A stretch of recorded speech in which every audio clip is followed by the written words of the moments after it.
discharge him as an accused so that he can be a witness for the prosecution. Sir, elaboration lang ng why we need him as a state witness. The knowledge that he has about the whole institution is something very important to us to be able to prove many cases. There are other people who will be benefiting from his testimony with regards to so many of the cases that we are filing. Okay? Sir, konti pa. Sir, pasagutin na natin ikaw. Kasi yung mga nagsasabi, una muna, binabawasan nyo yung mga minority senators sa Senate para pagdating ng, Hindi. Wala yan. I didn't even ask this to happen. All the evidence came from, where. Diba? Hindi naman namin hiningi ito mangyari.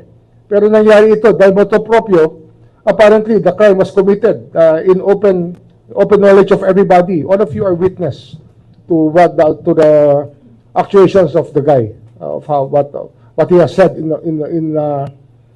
public. That of course, given the sworn statement that he has executed, will actually make a case for his being charged of plunder. Nag-file na rin po ba si Mike Defensor? Ang counter nila? Both? I think so. Sir, advance ko lang ng konti yung story. Kasi si Senator Jinggoy has been suspended by the Senate as per order by the Sandigan. Yes.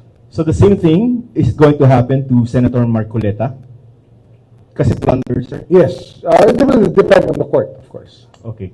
And then if and when the Sandigan Bayan suspends him, can he still participate? Question whether senator facing a plunder non-bailable case at the Sandigan Bayan, can they still participate in Senate proceedings? In accordance with the plunder law, they cannot anymore.